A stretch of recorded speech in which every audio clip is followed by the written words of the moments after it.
parents avoid doing homework and read comic books?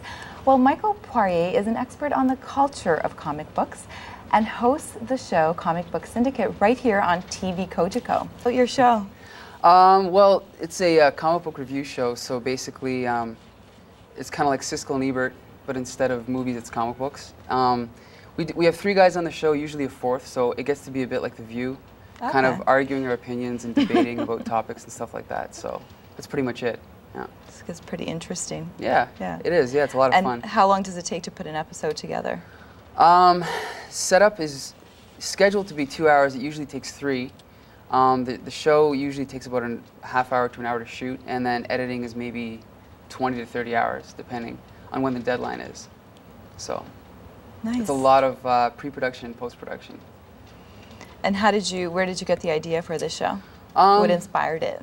Well, I've always found there's not enough mainstream exposure for comic books, and so it was kind of just one of those things where I always thought, why isn't there a show like this? And then I was speaking to Sean Cousineau, one of the co-owners of Rogues Gallery, one day, and we were talking about kind of like putting our talents together, and I kind of just said, well, why don't we just do this? Let's just do The View, but comic books. Let's just get you and George Rizak, the other owner of the store, and Danny Palanca, and let's just put a show together. And I don't think anyone really quite understood what it was going to be until we actually did it. And then it wasn't until we did it that we realized it would work, you know. And then I think we really gelled, and people seemed to like the show, so it just went from there. We started it on YouTube, and then we did about 12 episodes, and then starting on Kojiko was the 13th episode. So. Nice. Yeah. Now, why do you like comic books? Well, I've liked them since I was a kid, and I mean, most kids read comic books, but usually when you get to high school, kids tend to grow out of them. But I'm very stubborn and very analytical, and I always figured if I don't grow out of music and I don't grow out of films or TV, then why would I grow out of comic books, right? So I just kept reading them, and ideally, as I got older, I would find comics that were more suited to a little bit more adult taste, but they don't necessarily have to be adult. They can still be, for kids or all ages, and still be good, so. Okay, so who does the show appeal to? Is it mainly adults? Well, you know, that's the thing is, these days, it is more adults that read comics, so I would say right now it is more adults that it appeals to, but we are trying to get a more mainstream audience. To me, the same people that go see the movies should read the comics. It just makes sense to me. So we're trying to appeal to those people. We're trying to appeal to people that read books. So pretty much everybody. So. Covers them all. Yeah, basically. We try. I mean, for example, yourself. I asked you before the show started, but you said you don't really read comics. No. Do you read the Sunday Funnies? I don't. Oh, really? Okay. But you've seen the movies like Spider-Man? I have, and I do enjoy them. Yeah, and you know, to be honest, in my humble opinion, I think that the comics are still better. So to me, someone who likes the Spider-Man movie, they should pick up the comic because I think they're better written. Okay.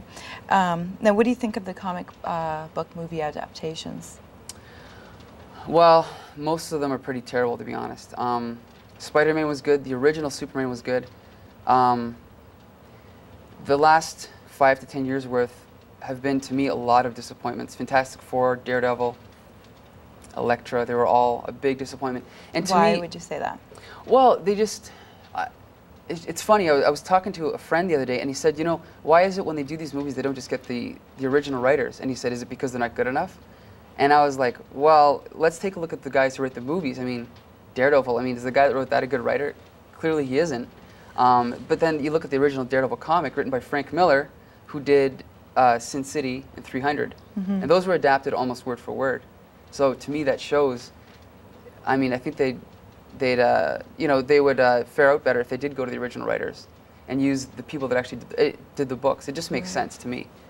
But and another thing about it is that when people now, when they hear the name League of Extraordinary Gentlemen, they think of a bad Hollywood movie. When they think of Constantine, they think of a bad Hollywood movie. But these are actually all really good comic books. And unfortunately now those names to me have been tarnished by the poor adaptations. So. Are there any other movies that are coming out? There's plenty. Well, there's next year is going to be Batman: The Dark Knight. Okay.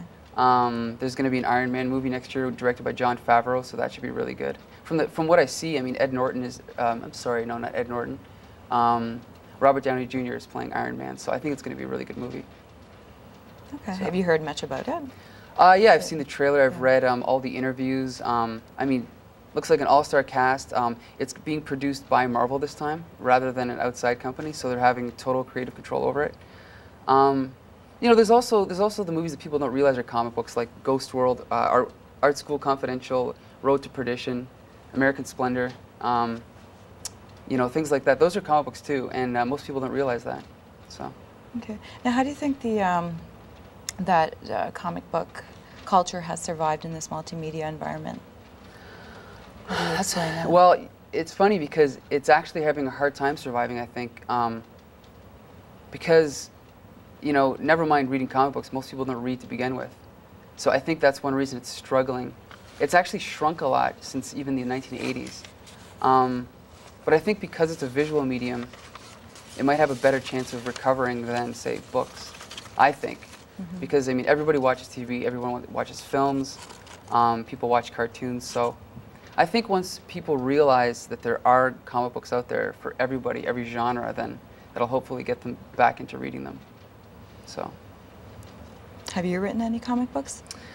Well, I did when I was a kid. I haven't written any that were published. I probably haven't written any that were good, but I might be contributing to one that's being done by George Rizok, one of the guys who co-owns Rogues Gallery Comics. He's publishing a book called All Too Easy Comics, and it's going to be done by him and some other guys around the town, just putting together a bunch of different stories. So I might be helping with that. I'm not sure. Oh, cool. Yeah. And you brought your own comic books then? Yeah, well, I brought some to kind of just showcase a couple of different. I don't know if I should hold these up here. This is a comic book called Bone. Okay. Kind of like in the tradition of like an old style, like Carl Barks, Donald Duck type thing, basically for any age. Anyone can read this and enjoy it. And it's actually selling really well now in bookstores. Where can you find it? You can find it in chapters. Chapters, yep, yeah. Anywhere. Okay. Yep. This is one of my personal favorites. It's an example of an autobiographical comic. It's called Clumsy by Jeffrey Brown. Basically, Jeffrey Brown has taken every one of his relationships he's ever had with a girl and turned it into a story.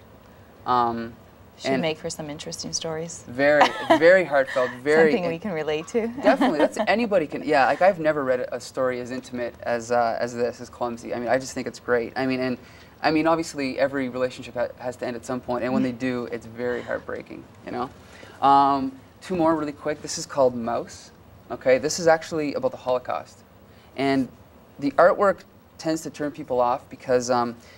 The characters, the Jews are depicted as mice. The Nazis are depicted as cats. The Americans are dogs, I believe, and then the Polish are pigs.